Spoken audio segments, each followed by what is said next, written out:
All right, good evening, everybody. Thank you for joining us this evening to discuss the 720 Main Street Pump Station relocation and improvement project.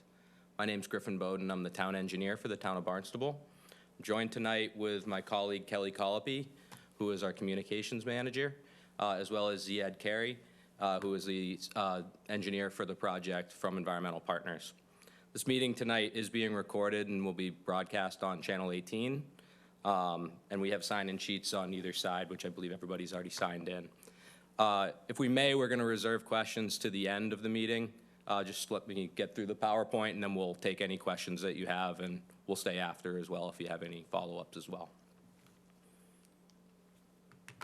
All right, so just the agenda for tonight's meeting. We're going to just go over the background and the need for the project, really get into what's the problem that we're trying to solve here and why.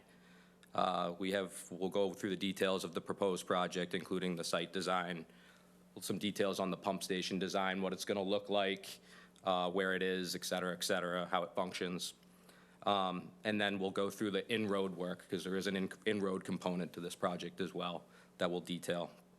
We'll have a quick discussion about funding of the project, talk about the schedule, and then we'll have questions. So before we get started, I just want to go through a quick overview of how a sewer system works to provide the context to how the project will be executed. So over here is your house, right? And in your house, you have plumbing that handles your wastewater in the house. Either you flush your toilet, or you use your sink, or you use your shower. Goes down through your plumbing and enters into, if you're connected to sewer, it enters into a pipe that leaves your property in this location and into the public sewer system, which is generally under the roadways. Those public sewer system is generally configured using what's called gravity sewers, which basically are sloped pipes which leverage gravity in order to convey wastewater to low points. At the low points, we need to use a pumping system in order to get the wastewater from low to a higher location. That's where the pump stations come into play. So in this figure, you have the roadways, the public sewer, they flow by gravity and into a pump station. What a pump station is effectively a tank below grade, where the sewage comes into, and there's a series of pumps that will pump the wastewater to another location. On this figure, this is the pump station, the below the grade tank, and it will pump out, the pumps will be in there, it'll pump out through a pipe that we would call a force main. It's a pipe that's under pressure that moves that wastewater, and in this case it would pump to the wastewater treatment plant where it will be treated and then discharged. So just an overview of how a sewer collection system works to provide context to the rest of the conversation. So this is the location we're talking about. There's the existing pump station is located at 720 Main Street. It's a former site of the brewery. It's immediately adjacent to kind of the headwaters of Stewart's Creek.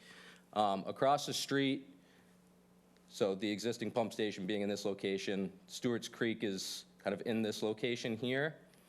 There's a culvert that goes under the road that conveys the water under Main Street, that being Stewart's Creek. Main Street is in this location here. The West End Rotary would be just off the screen over in this location. And this is South Street in this location here. And 725 Main Street, which is a town-owned property, which will be utilized for this project. So a little background on the project. Again, the existing pump station is located at 720 Main Street. It's a small can-style pump station that was installed in 1972.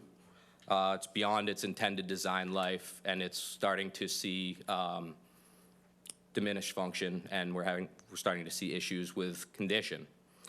The station was rehabilitated in 2010. Some new pumps were installed at that time to address some capacity concerns that existed at that time.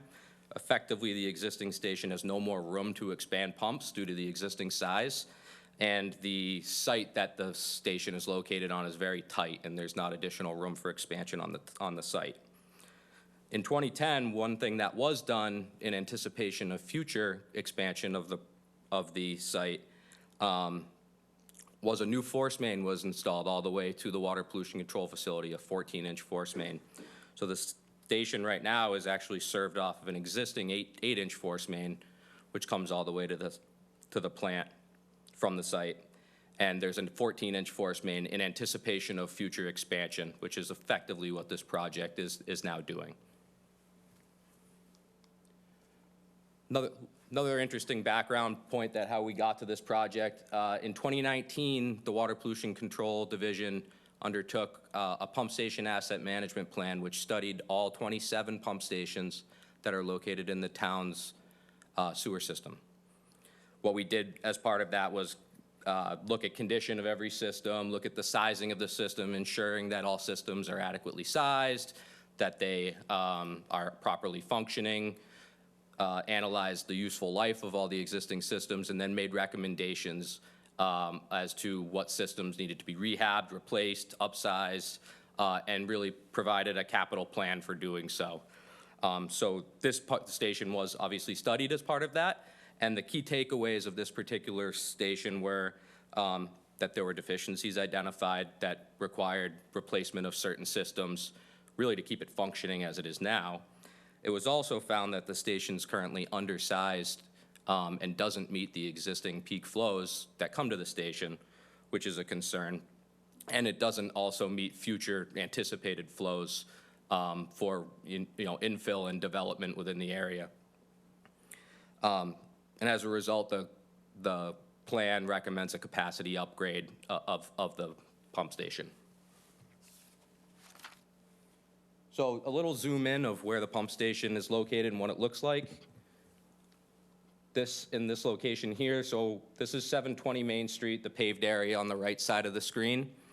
You have a series of tanks. This is the actual pump station. You have an electrical panel and with instrumentation that kind of manages the system and provides power to the system.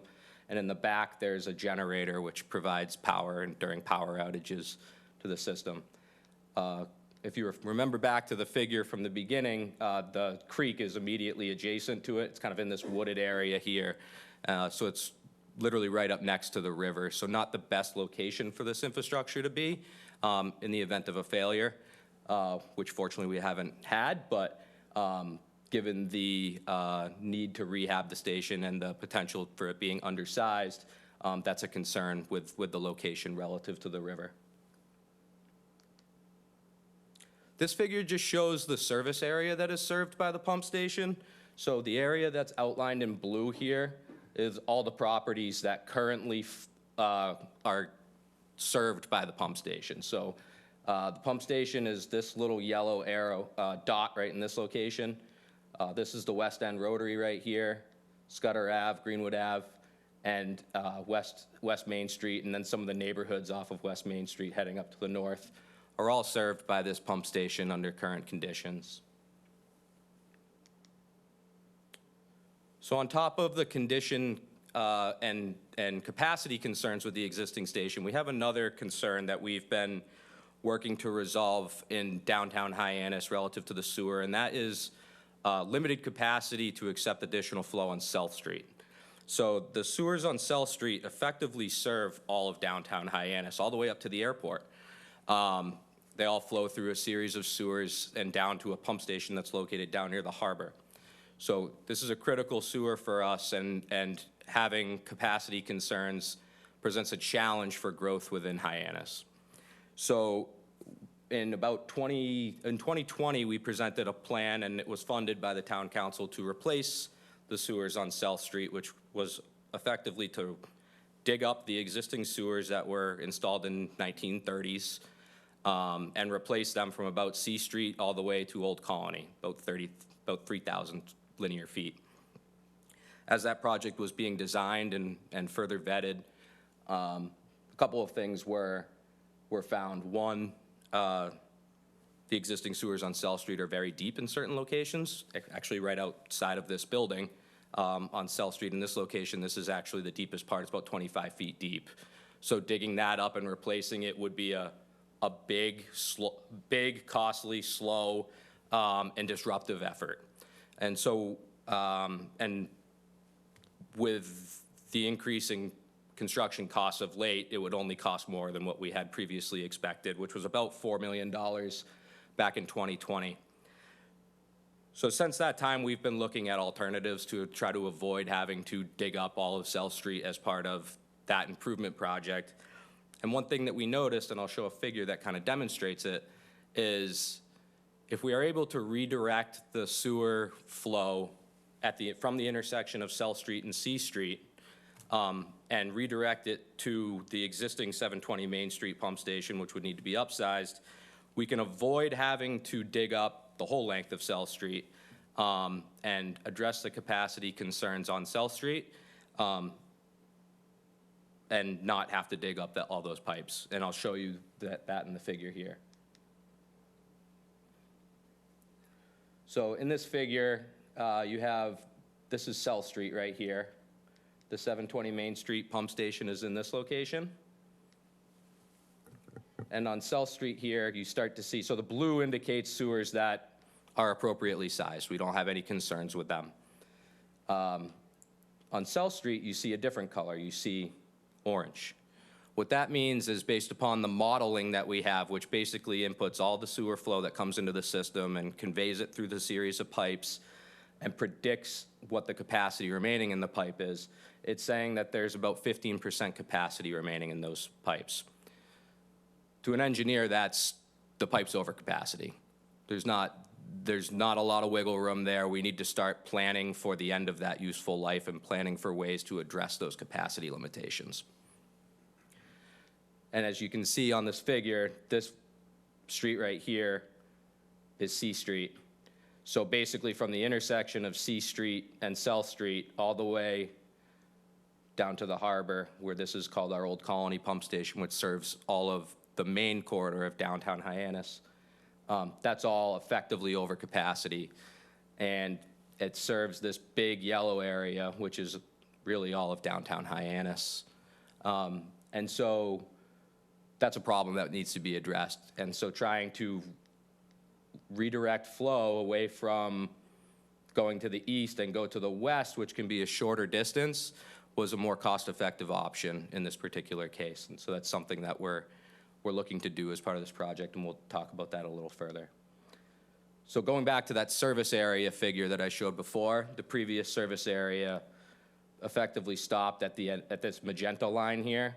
It now expands out a little bit further east to pick up this portion of Hyannis, with South Street being here. This portion of downtown Hyannis and some of these neighborhoods down off of C Street. And that will remove sufficient flow from the South Street sewers to make it so that we don't have to dig up those South Street sewers and replace them. We're able to basically just leave them as they are because there's enough flow being removed from them, and in this case coming to the new pump station that had to be replaced anyway. So that's kind of the background behind how this project was developed. Now the proposed project. The proposed project is proposed to relocate the pump station to 725 Main Street. 725 Main Street is a former gas station that was acquired by the town in 2002. The town acquired the property subject to an easement that was retained on the property for a wastewater pump station to be built in the southeastern corner of the property. I'll show a figure of that. It was a deed restriction on the deed that basically said, in order to utilize this easement, the town will have to make a payment to an account that's held by the town for the acquisition of property interests of Article 97, which is effectively open space. So that's been done. So we did an appraisal earlier this year, which determined what the value of that land was by a certified appraiser. And the town council voted to appropriate the funds and put them into an account which will be used to purchase other open space in the future. This figure shows the easement boundary on the property. So in green here is the boundary of 725 Main Street. In red is the easement that was retained for wastewater purposes. So that's really the area that we have available to work on this site. And in orange, there was also an access easement that was retained that would basically be utilized in concept for access to the pump station in the future. So this defines our work area. We can't just work throughout the whole property. It has to be in this particular location for the final construction. Going back to the same figure, this shows the existing pump station is in this location. The easement I was just showing you is roughly in this back corner of 725 Main Street. That access into it is about here and here, with that square being roughly in this location. One thing to note is it's quite a ways further away from the creek than the existing station, which was viewed as a benefit. So the proposed pump station is a wet pit, dry pit style station. It's a single-story structure, which will have asphalt shingles, cedar shingles with asphalt roof. We'll show some renderings of it in a minute.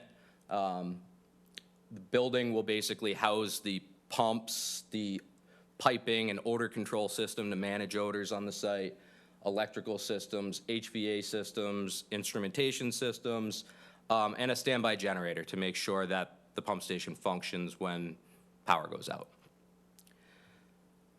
The construction of the pump station will require a 30-foot deep foundation, so it will require a large construction site during the construction and a deep hole, which will require us the contractor to install supportive excavation, utilize dewatering measures to keep the holes dry. There will be a permanent paved access driveway on the site, which is how the staff will access the pump station in the future. There's a retaining wall on the easterly side of the site along Dumont Street, and actually goes around the back as well. As part of this project, we'll be replacing a portion of that out of necessity, as we're not comfortable having vehicles drive in close proximity to that old retaining wall. There will be some limited clearing as part of the project, specifically along Dumont Street to replace that retaining wall, and then a small portion around the back. This project was brought forward to the Conservation Commission last month and received approval through the Conservation Commission, as it is in buffer zones of wetland resource areas. So this is the proposed site plan for the project, and I'll stay on this for a little bit here. So just to orient you, this is Main Street. The existing 720 Main Street pump station is across the street, roughly in this location here. Dumont Street is on the right side of this figure. And the easements that I was showing earlier are in the same color here. You have the red easement, which is what was retained for the wastewater pump station construction. And then you have this orange easement, which would be for access to the site in the future. The proposed structure is in this location right here. Sewer will come onto the property through this area right here and into the station, where it will be pumped out through those force mains that I was talking about earlier. We have an 8-inch force main and a 14-inch force main to provide some operational options for the station. And they will connect to the existing infrastructure that's in the street right here. They'll run up Dumont Street, and then on Main Street, there's a connection point where they will be connected to the existing infrastructure. In the orange, you see this right here. This is an access drive, which will be the permanent access drive after construction. Everything that's in this red area will be subsurface. These squares here are a drainage system, which will basically handle the stormwater runoff that's caused by the pavement that's going to be put onto the site. The retaining wall I referenced before is shown here as this dark line. So that would be the extent of the retaining wall that we'd be replacing. That will be what's called a ready rock retaining wall, which will effectively have a faux rock style and is tasteful in appearance. There will be my laser pointer doesn't want to work. There you go. There'll be a fence that's put along on the top, adjacent to the retaining wall, really as a fall protection, but also will provide screening to the station as well. Some limited clearing in the rear. Laser pointer doesn't want to work again. There we go. Limited clearing in the rear here in order to get this all in there. This is what the site will look with final conditions. So that was during construction and showed all of the utilities and everything. And once construction's complete, this is what what will remain at the site. So we have the driveway coming in on the northeasterly side of the site. There'll be a paved area as we need to be able to park cars and operator trucks, not cars, operator vehicles when they make their visits to inspect the station. And then this will be the building that will remain. In yellow is that retaining wall I referred to. And then the remainder of 725 Main Street will be restored back to the open space that it is now. This is what the station will look like. So this is a front view from Main Street. So the siding is all cedar shingles. The roof will be architectural shingles, kind of typical of the region. There will be trim around the windows and the doors, gutters to serve the roof runoff, tasteful windows and doors, trying to avoid a industrial look to an appearance to the station in order to more or less fit into the neighborhood and the surrounding environment. This is a view from the west. So this would be from Dumont Street if you were a little higher. Dumont Street's a little bit lower than the site. So this is actually looking at eye level with the building. From Dumont Street, you would actually see the retaining wall, some vegetation, retaining wall, a fence, and then more or less just the roof. But this, if you were looking up above the fence, this is what you would see here. And so there's, this is a door to access into the station for users and operators. This back here is a garage door that's necessary. And this is where the generator will be located in the building. And so we have to have a garage door to be able to service it. And if we ever need to remove it and replace it, we need a door big enough to get it out. So we can't just have a standard door there. So this is a view of the station from inside the park. So if you're looking east and you're standing in the park, this is what you would see. So again, you have this cedar shingle siding, architectural shingle roof. A door on this side is there's a room that staff will need to be able to access. And then this is a louver here, which basically allows airflow in and out of a portion of the building where the generator is, we need to make sure there's proper airflow when that generator operates to avoid toxic gases and everything building up in there. And this is a rear view. This is what you would see if you were at the tree line from the woods looking at the station. So not a view that most people will see, but want to show it anyway. Again, there's a couple of louvers along the building there as well in order to allow airflow when that generator runs to, again, preclude gases from building up in the building, but not necessarily to manage odors or anything like that. There's an odor control system that will do that, but this is really for airflow for the generators. This is a rendering of what it'll look like. So this is that same front view.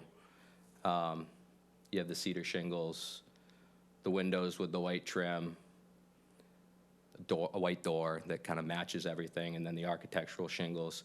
In the front here, you have a concrete pad with some hatches. That's where the sewer actually enters into a below-grade vault.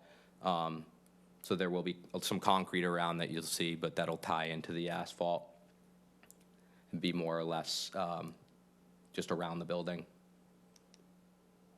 This is a view from Main Street. So the building's set back about 150 feet from Main Street. So if you're looking at it in a southwesterly direction, this is what you would see. And there's some existing trees on the site that will be retained to the extent possible, and if they have to be removed, they'll be replaced.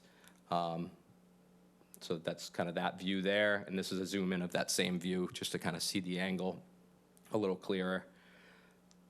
This is a view from Dumont Street, again, elevated up above Dumont Street, as Dumont Street is about 7 to 8 feet lower than the first floor elevation of the proposed building. So you do see a fence here. We're anticipating a stockade fence, but working through the details as to what will actually be proposed, but that's what we're anticipating. You have the cedar shingle building again, the siding, the architectural shingles, trim, kind of the same things we already spoke about. So this just shows a first floor, a plan of the floor plan of the building and how the building functions. On the right is the first floor. It's just laser pointer. Okay. Access into the building here, and there's an area here for access to a utility room in the back where the instrumentation and electrical equipment will be. In this back corner here is an odor control room where odors will be managed through what's called a carbon unit. That will basically scrub the odors from the air within the system. And in the back is the generator room, which I talked about. So you see it's a fairly large room, fairly large generator in order to be able to operate the station during power outages. That's purposely inside the building to try to manage noise. It will also be in a sound attenuated enclosure inside the building as well. It will run once a week for 15 minutes in order to make sure it continues to operate properly. But that's where that will be located.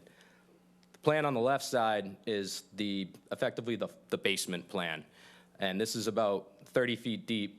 And so there's stairs down from the first floor that operators will come down into what's called the dry pit or the pump room. So the pumps are located effectively in the basement of the building so that the operators can manage them. In a separate compartment under that concrete pad that I talked about earlier is what's called the wet well compartment, where the flow comes in, is stored, comes into the system, builds up, and then is pumped out through the series of pumps. And this is kind of a cut through of what that looks like, just for some perspective. So on the right side again is the building. This would be the side you would see from Main Street. This would be the side you would see from Dumont Street. This is that wet well tank that I talked about, where sewer comes into the tank down here. We access the equipment that's in there from the surface through hatches. If we take the front of that off, this is what it looks like. So this is the first floor elevation where our operators come into the building. They come down the series of stairs, and this is down where the pumps would be, down about 30 feet below grade. All right, so we talked about the pump station a little bit. We talked earlier about the sewer work that's necessary in order to redirect that flow from South Street. There's about 1,100 feet of sewer that needs to be replaced in order to achieve that. That will start at the intersection of South Street and C Street and it'll start at the site and work its way to the intersection of South Street and C Street. During that time, sewer service will be maintained to all the existing users. We will have to set up what's called a bypass system in strategic locations in order to maintain the flow, but there will not be sewer service interruptions to the users, to the customers.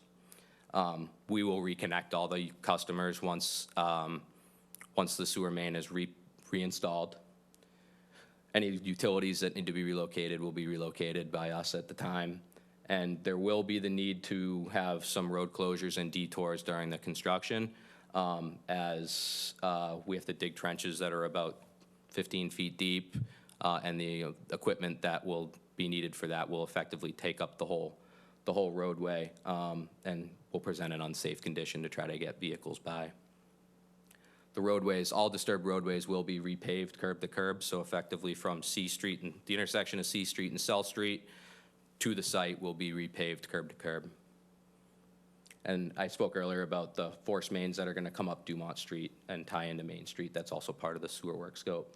Just some figures of what that looks like. So over here is the 720 Main Street pump station site.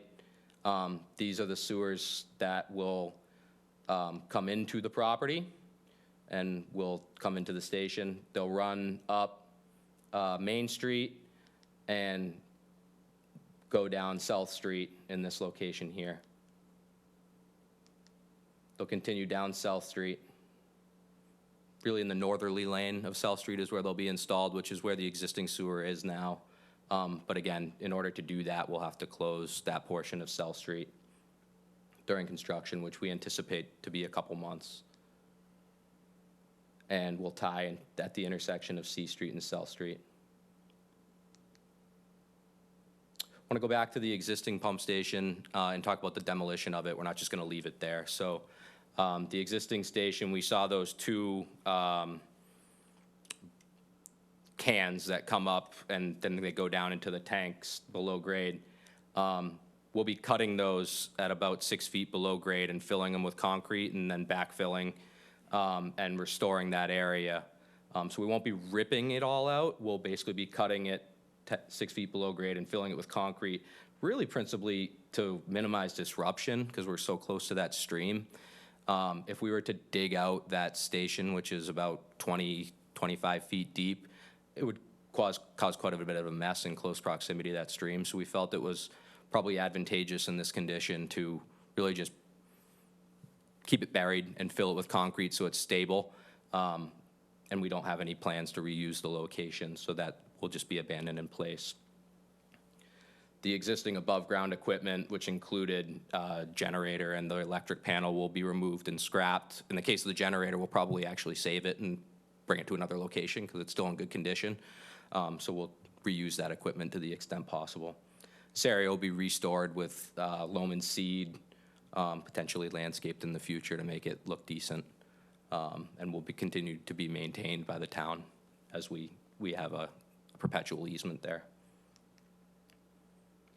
So talking about the project, it's an expensive project. It's an $11 million project.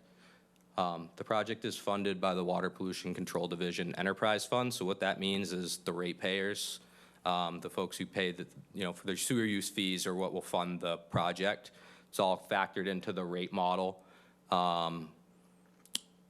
that informs the rate adjustments each year for the water pollution control fees. The town did receive an almost $2 million grant from the Barnstable County ARPA fund. So that's $2 million off the top of that $11 million, which was great to receive. The project is also listed on the Clean Water State Revolving Fund, which is effectively a program through the state that funds are administered from the federal government, and they're low interest loans. In Barnstable's case, we are able to get a 1.5% loan because we're a housing choice community. Most communities get a 2% loan, so that's a benefit of the program as well. Another one of the benefits of the program is loan forgiveness subsidy. For projects, we had a couple projects that went through this program in 2021, and we received 10.8% subsidy right off the top of the project. So in this case, that'd be about $1.5 million that would be forgiven from the loan, effectively a grant that's administered through the program. In addition, a couple years ago, the Cape Cod and Islands Water Protection Fund was established, which effectively provides grants and again, subsidies to projects like this. Again, in 2021, we had a couple of projects, and they received 25% subsidy through this program. So there's a number of funding programs that we're accessing here that are making this a more cost-effective project, and are bringing that number down and making it less of an impact on the ratepayers. One other thing to point out is it is funded by the Water Pollution Control Enterprise Fund. It's not funded by the town's general fund or any of the other funding mechanisms that the town has. Anticipated project schedules is a high-level schedule. We don't have a contractor on board yet who will be able to provide a more detailed schedule, but we're anticipating completing the design and permitting this month into next month and bidding the project later this spring. We'll get contracts in place over the summer, do the administrative work that needs to happen, and then probably commence construction in the fall. Not sure when in the fall. And then we expect this to be about a 1.5 to 2 year project to complete. So we're thinking spring 2025 is roughly when it'll be completed. One thing to note, the in-road work that was shown will not happen during the summer. It will not happen between Memorial Day and Labor Day. So we will have restrictions in the contract to prevent that from happening. So that will be done in the off season to minimize impacts to the businesses and and traffic and residents in the area. So some project contacts. You already know me at this point, Griffin Bowden, town engineer. You can contact me with any questions. We do have a public comment period that's going to be open here. We're going to refer those comments to Kelly because she does a much better job tracking comments than I do. And so if you have any specific comments on the project or questions or concerns that you want to voice, feel free to email Kelly and we'll get them and address them to the extent we can. There are also project materials and presentation. This presentation will be available on the town's website. The link's provided there. If you have any trouble finding that, feel free to reach out to either myself or Kelly. With that, we'll take any questions that you may have. If you have any questions, Kelly's going to come around with a mic just so that they can be heard on the recording. If you can just state your name for the public and then ask your questions. Thank you.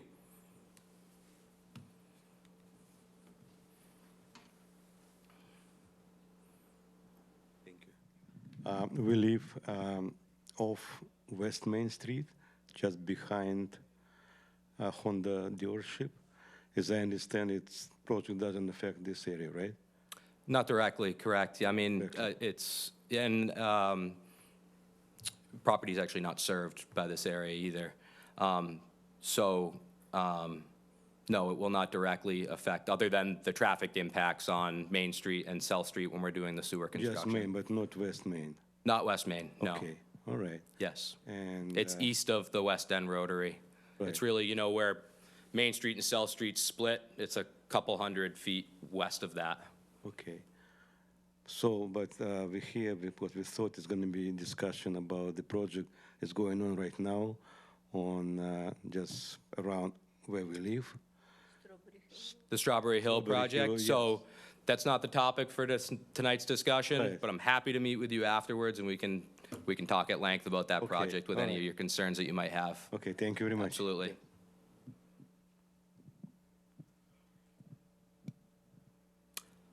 All right. If there are no additional questions, I thank you all for attending tonight. And again, if you have any questions moving forward, if you signed into, we'll provide some project updates as we proceed. And again, feel free to contact us at our contacts if you have any questions. Thank you.